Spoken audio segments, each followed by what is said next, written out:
Hi guys, I'm Fergus. I played Asuka competitively in tournaments for about 15 years now, so I have a lot of experience with this character. In this game, Asuka plays quite differently from her previous iterations, while retaining the strength that she has as a defensive monster, where panic tools and her ability to steal turns. In this game, her mix-ups and casino gameplay, her 50-50s got massively buffed with the introduction of some new moves and mechanics. In this video, I'm just going to go over her tools and her gameplay. I have a separate combo guide on my YouTube, which I'll link in the pinned comments below, along with rough written transcript of the guide, so you have a written format as well. Hope you enjoyed the video and help me in my plan to put more Asukas out in the world.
So Asuka is a character where I believe almost every move in her moveset has some kind of use somewhere. So it makes her a bit of a situational character with a lot of move variety of usage. But I'm just going to go over the most important moves that I feel for her in this video, just to not bloat it. So let's start with her pokes. Now, Asuka's jab, on paper, it is the worst jab in the game because jabs tend to be +1 on block. You know, they give you a little bit of advantage. Asuka's jab, however, is -2 on block, and also it has the worst recovery of all the jabs in the game, so when she whips her jab, she's a bit more prone to being punished compared to other characters. However, as a trade-off, Asuka has amazing extensions of her jabs. So let's talk about her 1-3. So her 1-3 is a quick jab into a low. It's just there as a little quick mix-up to keep your opponents on their toes. Just a little like kind of frustration hands mix-up of her jab. To complement 1-3, she also has 1-1, which is a jab into a mid, so you can kind of see where we're going here, right? So you have a little mix-up between the low and between the mid,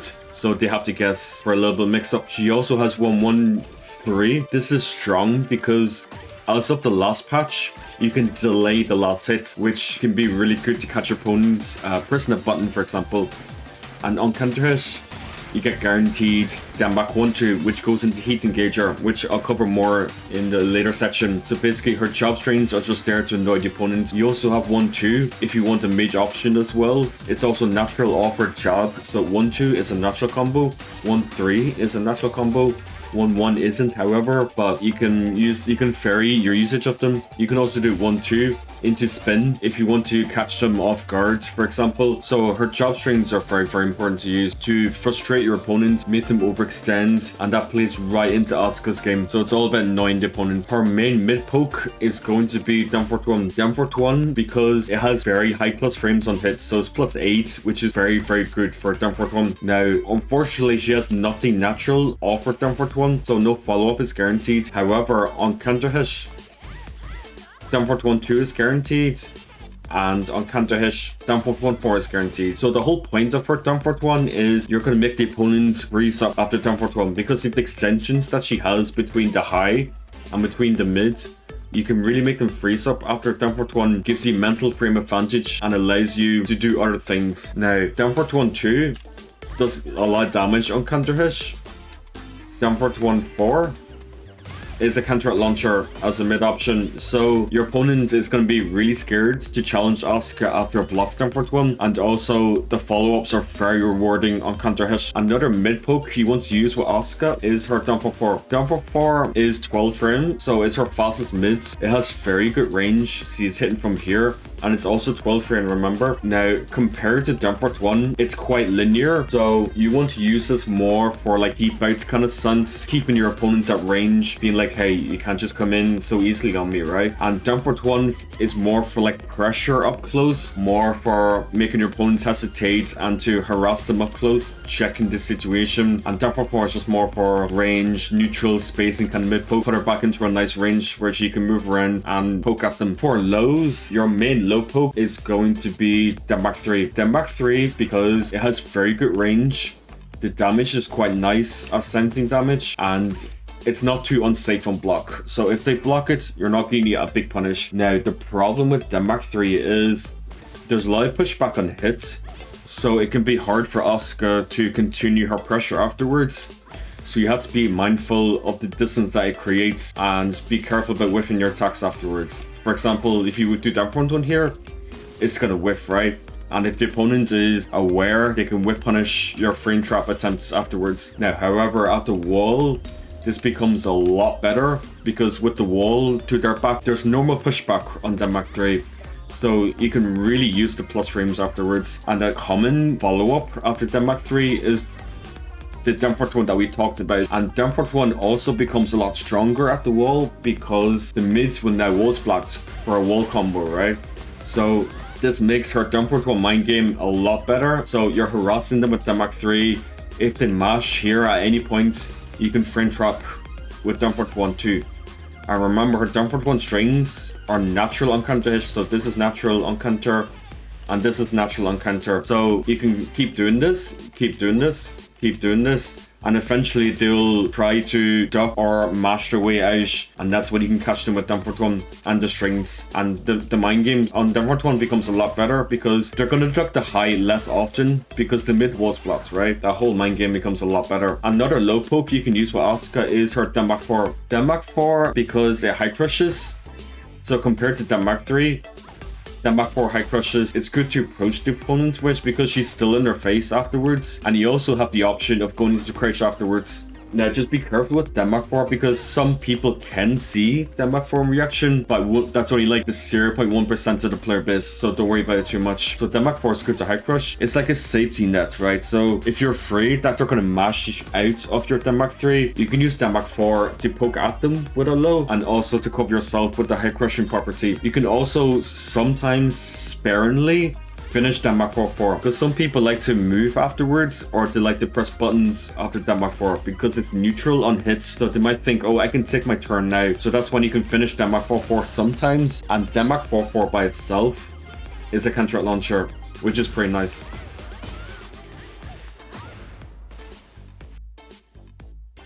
So a massive strength that Asuka's been known for since her debut in the Tekken franchise is her ability to steal turn from the opponents and her ability to make the opponents like second guess under pressure. The opponent's gonna be like scared to like take their frames, take their turn because of the plethora of Asuka's defensive tools, right? So the main one that she has is gonna be her reversal. She had this since forever, right? So let me do the sequence with Lily. So Lily's gonna make me block jab and try and take her turn. And that's what happens with the reversal, right? So she gets a different animation depending on what she refers. So on the hand, she gets that knockdown into 3-4-2+4, which gives you the gusto. If I do an attack with left leg, there's a different animation. So she gets this into pretty strong OP afterwards. If I attack with right leg, so standing 4, for example, I get this animation. So she gets a different animation depending on what she parried. Now, she can parry everything in the game apart from headbutt, elbows, knees, shoulders, weapons, airborne moves, charge attacks. So those moves she can parry, but she can parry everything else. So, and she can also do her Sabaki. So what Sabaki by definition is, it's a parry with built-in attack into it. So it's an attack with built-in parry. So for example, let's make Lily do this sequence. So her jab into Denmark 1 again. So if Asuka reads that the opponent is gonna go for a hands-based move, especially her punch Sabaki. So if she reads that they're gonna go for a punch. So for example, this, she gets a full combo off it. So her rewards for making the right reads on the opponent's pressure is extremely high. And the punch Sabaki is especially cheap because even without the parry, you still get a combo anyway. It's actually neutral on block. So even if you guess wrong with it, you still get good punches. You get a full combo on punches. You get a combo anyway, regardless. And it tracks one way completely. So her punch Sabaki is extremely cheap because a lot of the pressure in Tekken tends to come from hand-based moves, right? So like jabs, like downward ones, because they're common moves that every character has. So, and especially against characters who uses a lot of punches, for example, like Steve. So her punch Sabaki allows her to create a huge rewards of such a small opening, more than any other character in the game. So that's where Asuka really shines as a character. She also has a kick Sabaki. Again, it's an attack with a parry built into it, right? So let's make her Lily do, so I'm gonna make Lily play back doing a kick. She can also get a combo up kick. So Asuka has a parry for punches, and she has a she uses a Sabaki for punches, and she uses a Sabaki for kicks. So if she has a good read on her opponents and their patterns with their offense, she can just shift the momentum completely back at them. She also has a low Sabaki with them back 1+2. So again, if you read that the opponent is gonna go for a low, she gets mass reward. Now, unlike the other two Sabakis, this is quite risky because it's really bad on whiff. So if you whip this move, and it's quite slow as well, it's really bad compared to this, which is safe on block, and compared to this, which is zero on block. But there's a better move that you can use over the low Sabaki, and that is her Can-Cans. This move is probably one of the best moves in the game overall because, first of all, it's very fast at 14 frame. It's safe on block. It starts with a low into a high. Now, they can duck this, obviously, but people are not going to duck Asuka randomly for reasons I'll explain later. Can-Cans, very fast at 14 frame. It low crushes extremely quickly. So if you read that your opponent's going to go for a low, you can crush the low with Can-Cans and get mass reward off it. So you get a combo starter if you read a low at this. The other very good thing about this is it also stops heat bursts. So if you read that your opponent's going to do a heat burst, or if you read that they're gonna do a power crush, for example, because it's a low, it's gonna beat it, because lows beats power crushes and lows beats heat bursts in this game. And Asuka's Can-Cans is technically a low, because it's then 3+4. You can use it to crush their lows on a read, you can use it to interrupt gaps in their offense, or you can use it offensively as a frame trap, for example. So if you're plus, and you can do Can-Cans afterwards as a frame trap to interrupt them. So Can-Cans, super strong. Other options that she has is her standing 4. Her standing 4 is 11 frame, so it's very fast. On counter hit, you get guaranteed 4 afterwards, which gives you the install, which I'll talk more about later on. So you can use standing 4 as a quick interrupt tool. So if your opponent tries to pressure you and there's like small gaps in their offense, you can throw it standing 4. So you'd be like, hey, you can't just come in on me like that. Or if they try to approach you up close, you can use standing 4 to pulse them, right? Or you can use it as a frame trap. So if you do like 4 on block, for example, is +3, you can do standing 4 afterwards to stop them from pressing buttons afterwards. So standing 4, very good. If you want a faster option to interrupt the opponent. You also have other panic moves such as Sidestep 2, which is a heat engager, and I'll talk about her heat engagers a little bit later on in the guide. Sidestep 2 is a fast mid that comes out of a sidestep. It's very evasive, so you can be cheeky, do something that's minus on block, for example, and then you can do Sidestep 2 afterwards to evade the retaliation. And because it's a heat engager, she can shift the momentum back in her favor very easily with moves like this. So Sidestep 2 is very crucial. Just be a bit careful because it is unsafe on block. So if the opponent blocks it, they can punish it. So use it wisely. Another panic tool that you can use with Asuka is her Power Crush. Now, her Power Crush is a heat engager. It's 4 to 1+2. Why this is super strong is because, first of all, it's safe on block. It's very fast. For a Power Crush, it's 15 frame. The range is quite good. And it's a heat engager. So this move is going to be very strong to turn steel, make your opponents be afraid to pressure Asuka or to approach Asuka because it's armored. So it's going to armor through their move, and because it's heat engager, allows her to regenerate her grey life and shift the momentum back in her favor. This is what I mean, that like she's very good at shifting the momentum completely, basically. So Power Crush is definitely one of those moves to armor through the opponent's offense and steal her turn back. Another one you can use is Damak 1. Denmark 1 is going to be one of our main mid pokes. Should have mentioned the earlier section where pokes, but you can also use it as a defensive panic tool because it high crushes extremely quickly. So high crushes in 6 frame, I believe, which is incredibly fast for a high crush. The nice thing about this is you can hit confirm it, so you can hit confirm into the 2, which is a heat engager. So again, you can see that her panic tools are also her heat engagers. So she has a really strong set of heat engagers. So if you read that your opponent is going to go for a jab or any other highs, for example, you can use this to go under and hit confirm the follow-up and steal their turn back, right? She also has Denmark 1-4, which is, I would use it purely for combos. So you can use this in combos, Denmark 1-4. You can use it as a mid option.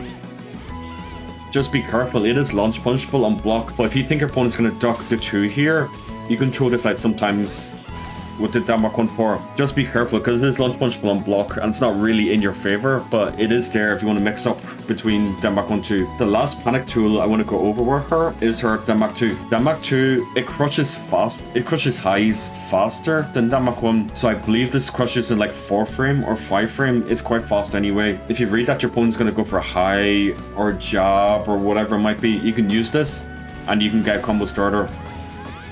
So Denmark 2 is very, very good in my opinion. Of course, it's unsafe on block, of course, but it's only minus 11, so it's not like massively unsafe. As you can see, with all these tools, Asuka gets mass rewards on reading the opponents like flowcharts and their pressure patterns, and she can just turn the tides completely back on her opponents. Now, I mentioned earlier that Asuka has a very strong 50-50 game. Now, what is her 50-50, you might ask? Her 50-50 is essentially between her mid 1+2, which is a launcher. It's safe on block. So as you can see, -9, so it is safe on block. Your opponent's gonna punish you, and it launches crouching opponents, and then it's a combo starter, so she gets a full combo of this. This is your main mid option in the 50-50. If your opponent ducks, you're going to do this. Now, why are they going to duck you? The reason that they're going to duck Asuka is because of her Demo +2. Her Demo +2 is her main low option. You get guaranteed 4-2 afterwards. If you do running 4-2 afterwards, it's also guaranteed. It makes it guaranteed at all ranges. So that's running and then 4-2.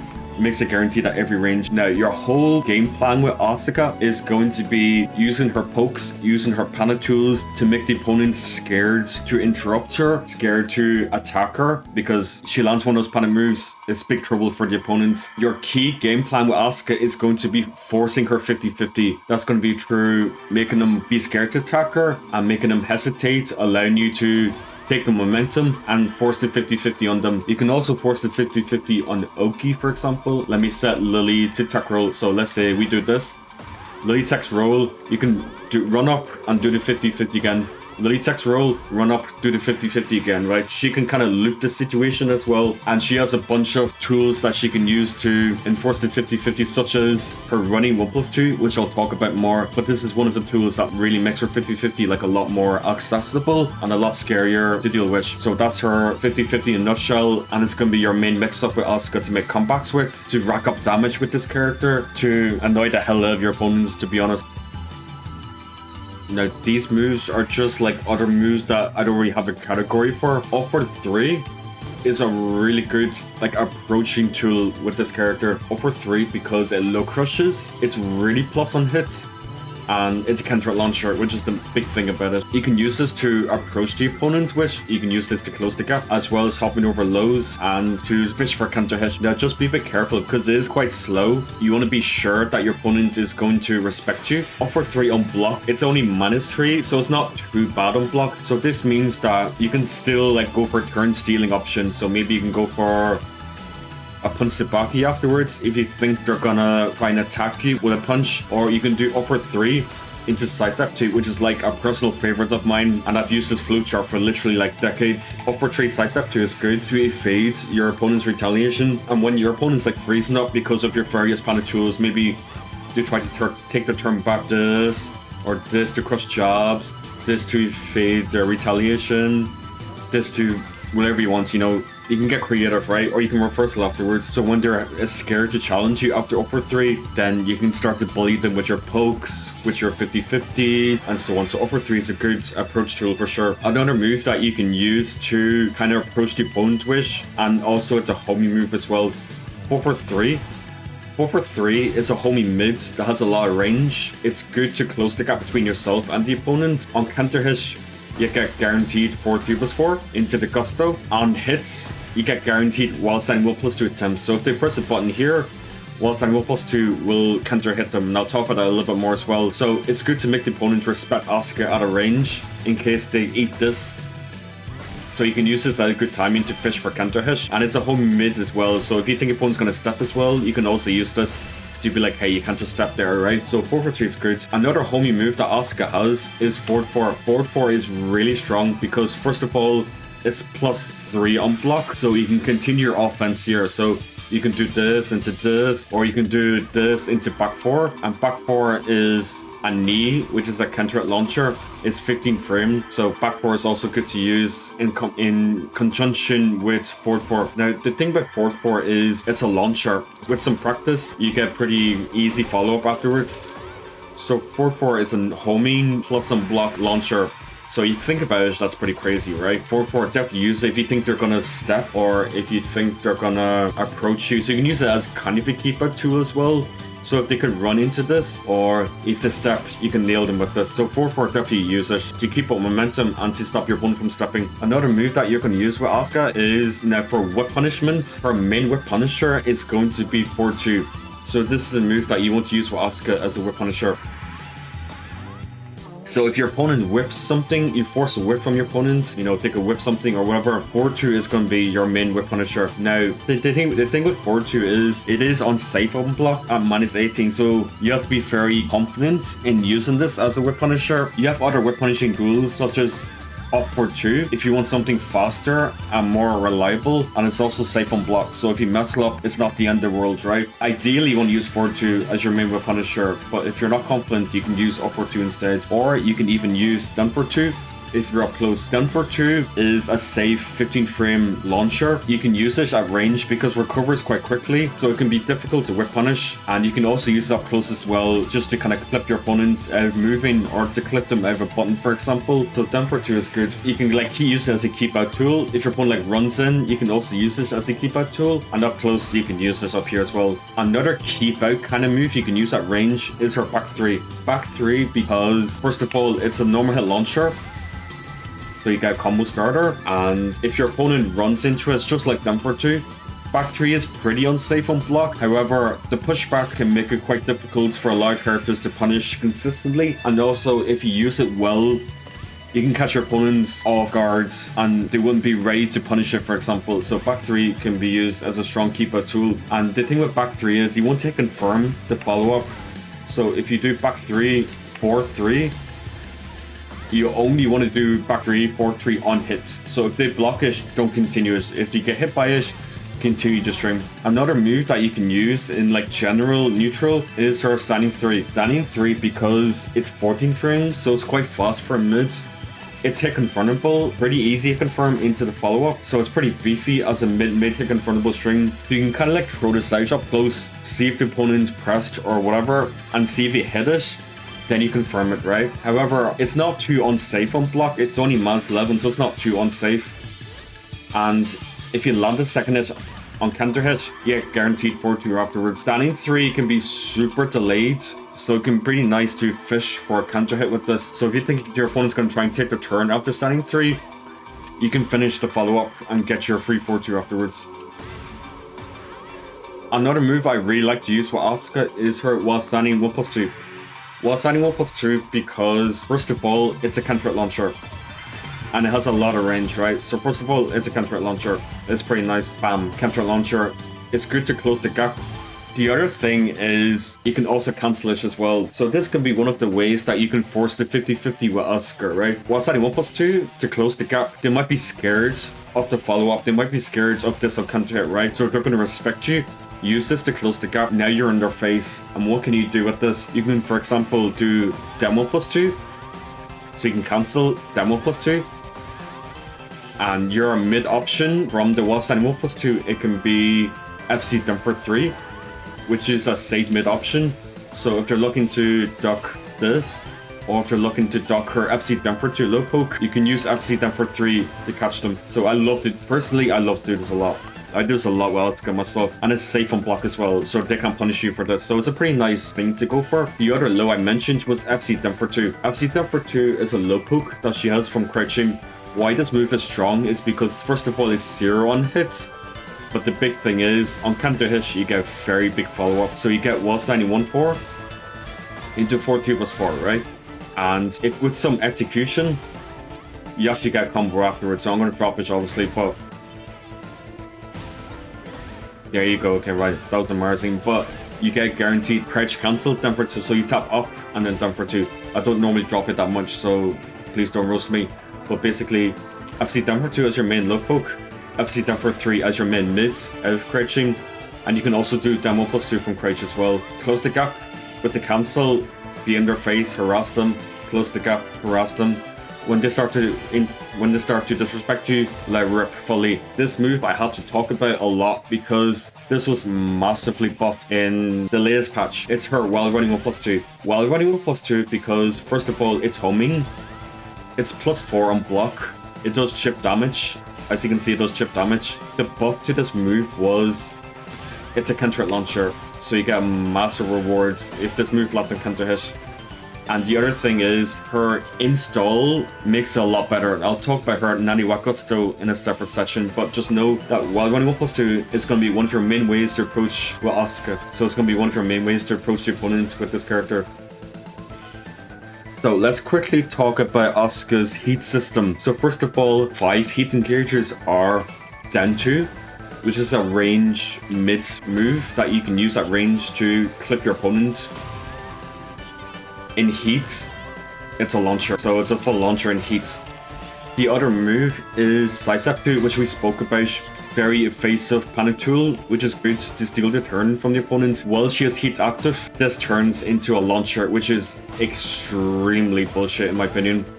So when Asuka is heat active, you can make the opponent really scared to pressure her because this now turns into a full launcher in heat. So it's very scary for your opponent to try and challenge Asuka while she's heat active. Another move that's also heat engager, and we spoke about it already, is Denmark 1-2.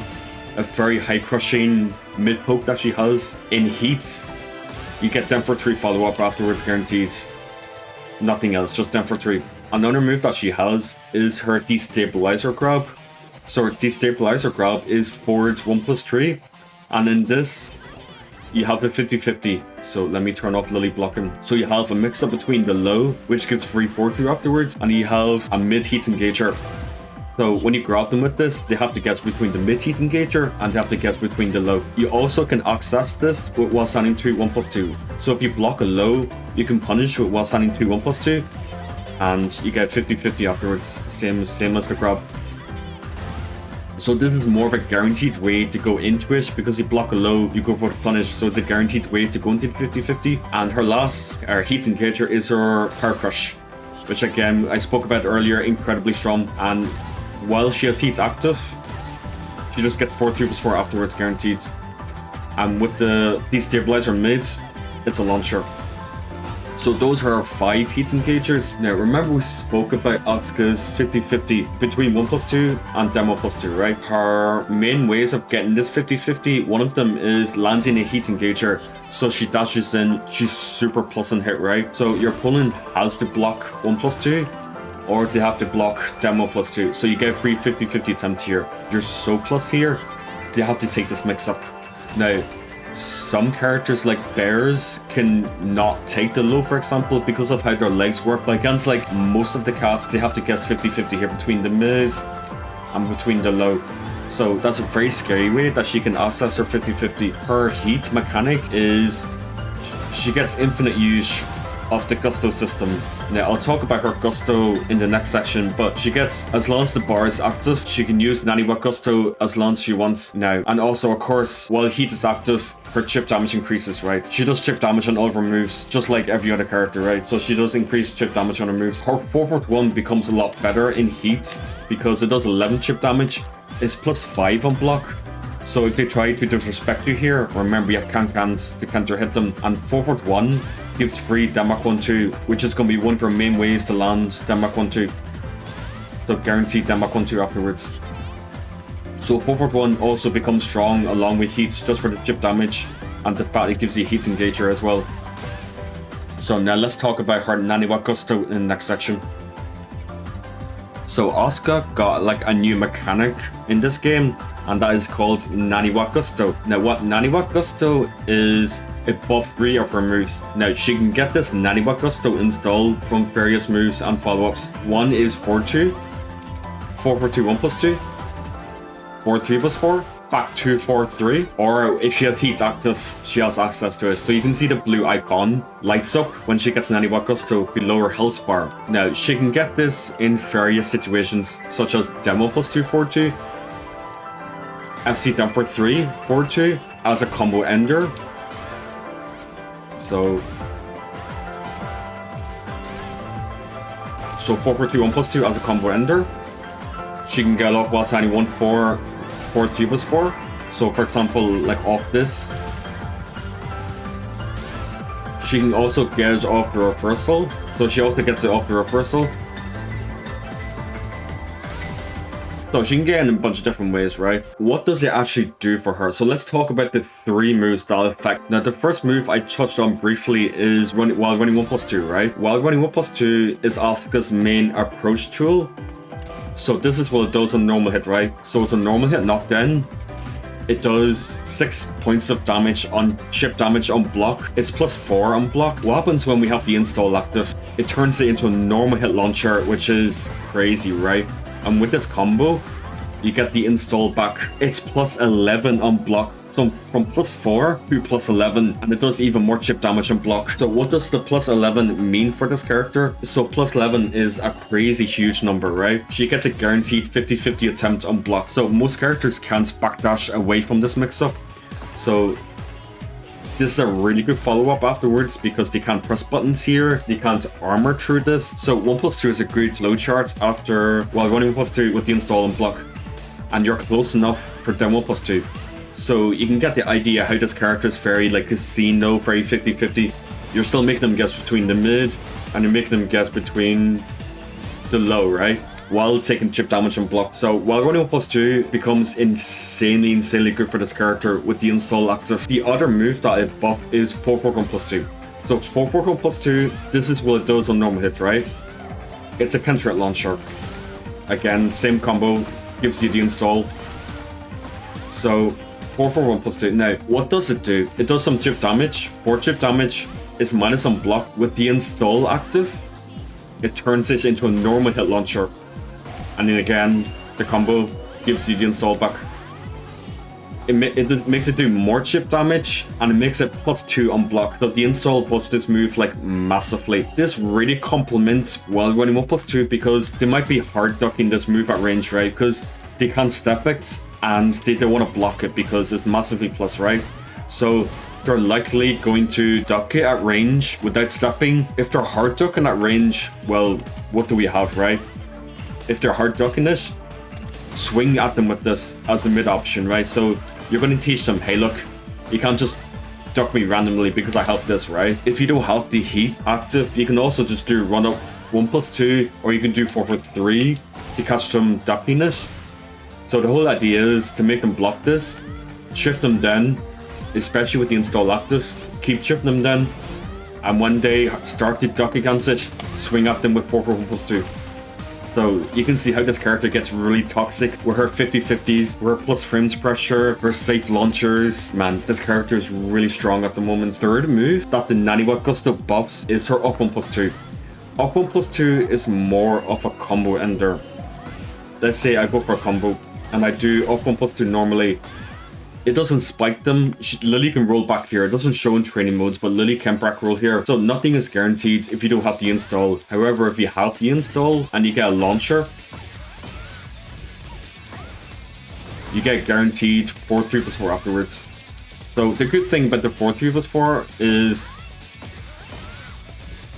so you spike them, guaranteed 4-3+4 afterwards. You get the install back. So she has very like looping situations, if you know what I mean. So she uses up her install, and if she lands the move, she will get the install back, going back to her like nonsense game, right? So while running 1+2 makes her approach super terrifying. 4-1+2 also makes her approach super terrifying.